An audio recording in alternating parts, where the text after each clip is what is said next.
Hello, ladies and gentlemen. Have you ever wondered why we celebrate Valentine's Day? Why is it a day for romance? Who was Valentine, even? The bloodshed. Ah.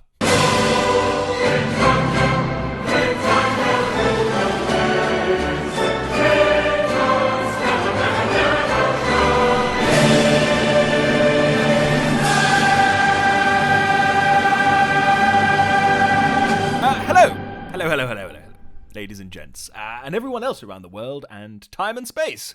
Welcome back to Speaker's Corner, or welcome if this is your first time here. My name is Tim Byron, and I am your host, your very marvellous host, who will this week guide you through the realm of romance, lust, and love, and why we celebrate this fabulous day. And of course, just to hear my dulcet tones. Oh, Cupid, flutter, flutter, you chubby archer of sorrow, prurience, and perversion, you. Today, we ask ourselves, why do we celebrate Valentine's Day? Was Valentine someone that simply had the fortune of having a day in his honor? Well, let's start first with the time around Valentine's Day and why it became symbolic of love or affection. Now, there is a clear connection with the coldest time of the year beginning to end around this period, which let loose to so many loins, especially in ancient times. And they loved giving it to each other, didn't they, those randy old ancient people? The Romans, especially. And actually, they celebrated this time of year with a day called Lupercalia. And it was a day to celebrate the rite of seasonal passages, in a sense. It was a festival that occurred on the 15th of February, with Luperci, a class of Roman priests, leading the festivities, who were quite inebriated and naked on this day. Well, I suppose like a lot of people on that day, so we keep that tradition at least. Now, this festival was the celebration of the god of agriculture, Faunus, and those famous twinly brothers who founded the city of Rome. Do you know their names? Anybody? No? Oh, call on me, that's fine. That's right! Romulus and Remus. Do you recall the teats from which these two suckled as wee bairns? Correct again. You are doing so well today. It's a she-wolf, which in Latin is lupa, hence leading to the name of the festival. This is all quite germane, as the Luperci would kick off the festivities in a cave where the founders allegedly suckled from the she-wolf's teats. They, the priests, and not Romulus and Remus, would sacrifice two animals, a goat and a dog, the former representing fertility, and the latter purification. Who's a good boy? Who's a pure boy, then? Yes, you are. Funny how we now associate mutts with impurity, and yet the dog symbolized purity. Isn't that interesting, no? Well, just me.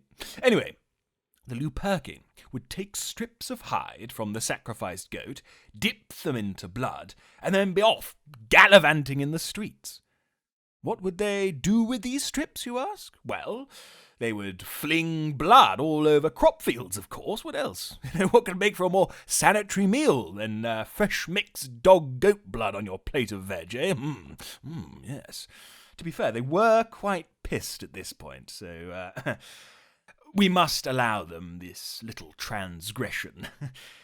Now, not only would these drunk-ass priests do that, but they would also knock about, slapping them birds right on their bums. Now, them birds, they didn't mind that of this hooliganism. No. Them birds were right used to Chelsea fans now, weren't they?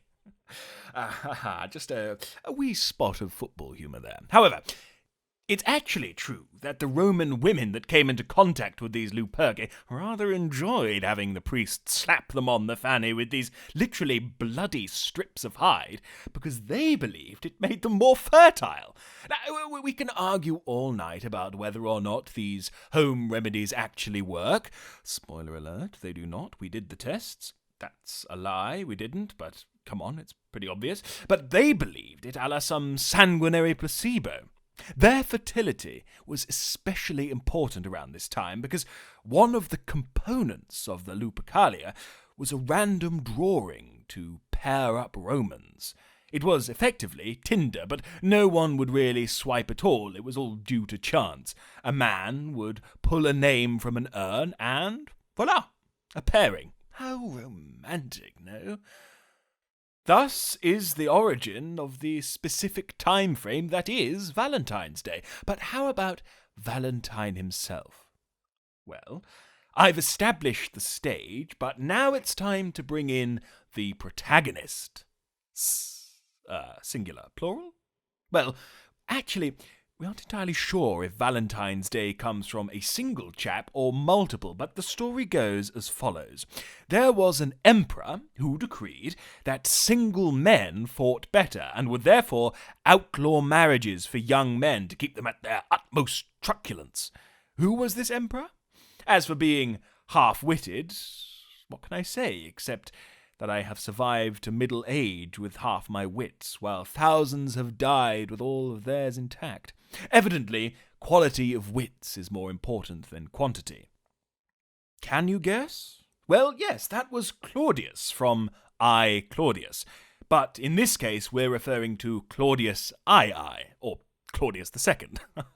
Claudius II had a marriage for young men, but as chance would have it, there was a priest by the name of... Can you guess? Yes, that's right, the title of the video, Valentine. He started marrying young couples, but when Claudius II got wind of this, he couldn't have any more of that. No. So he beheaded the poor chap wanting to spread love. Well, officiated, more like, but still. Lost his head after mending so many hearts. Oh. There was another clergyman, a bishop, by the name of Valentine from Terni, who also lost his head to Claudius II, and yet another chap by the name of Valentine that was helping Romans escape prisons. Now, according to legend, he ended up in prison himself and wrote to his paramour, quote, "From your Valentine," unquote. Hence, creating the first Valentine. All these Valentines led to a noble, love-promoting personage that came to embody that time of year, and that is why he continuously grew in popularity throughout the Middle Ages through to this very day. You must be wondering, how did all these Valentines become entwined with a day in February? That's a very good question. Well, there was another Roman emperor that found pagan festivals icky, as he was a devout Christian, and, well, he had to get rid of Lupercalia, but it wouldn't do simply to remove it. What do these emperors do best with their formerly pagan holidays? That's right, they rebrand them. St Valentine was fairly commonplace at this point, so they simply slapped his name on the festival, which had tamed down considerably from its drunken, naked revelry by this point. Why February the 14th? Well, that was the day that Romans said that birds began mating, and the day's significance kept growing over time. The first notable mention of Valentine's Day was by Chaucer in 1375, and it kept growing. Love has obviously been a theme for narrative since long before Chaucer's time, and one of the most famous tales of its boundless potential is that of "The rain in Spain falls mainly on the plain. The rain in Spain falls mainly on the plain." Well, can you guess who that was? Not my best, but of course, Eliza Doolittle from My Fair Lady. That story does not go back to ancient Greece, but its inspiration does. Do you know who that might be? It is the story of Pygmalion and Galatea. Pygmalion was a king and the grandpapa of a star from one of our previous videos. Can you guess who I'm referring to? Yes, it is Aphrodite's erstwhile lover, Adonis.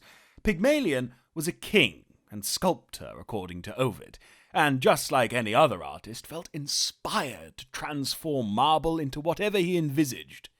He actually wanted to embody his feminine ideals from a slab, just like Michelangelo did, a la David. And by the by, there is a fabulous series of videos on our sister channel, Almighty Answers about David, across all three religions that I highly recommend you check out when you can. A bit of an oddball, that god. Yorkshire. I didn't really expect it, but, well, there you are. Takes all sorts. But it's well worth your time. Anyway, Pygmalion was whiling away making his statue and finished it, personifying what he found to be the most beautiful aspects of femininity. Of course, being a Greek king, he fell in love with it. He prayed and prayed to the gods that they should turn her into an actual breathing human. After much imploring and prayer, the goddess of love granted him his wish. This story went on to inspire so many other stories, including My Fair Lady and countless other works of art. The statue's name is Galatea and translates to milk white, which makes obvious sense considering Pygmalion sculpted her out of marble. There was another Galatea in Greek myth, but that story was far less romantic and is considerably more grisly, which is quite the standard for ancient Greek stories, no? Killing fathers and beheading babies, that sort of thing. The story goes that this Galatea was a nymph that the Cyclops Polyphemus loved. If that name sounds familiar, Polyphemus, not Galatea, is that he was the Cyclops that initiated the events that led to the Odyssey, which would make for a very good Speaker's Corner someday. Either way, Polyphemus fell in love with Galatea, but she was in love with this beautiful shepherd, Axes, who Polyphemus crushed with a boulder. Yikes. Beautiful shepherd boys and stones. That remind you of anyone? That's right. David, Dawood. Quite a difference in the stories of Galatea, eh? Well, there we are. That's today's show.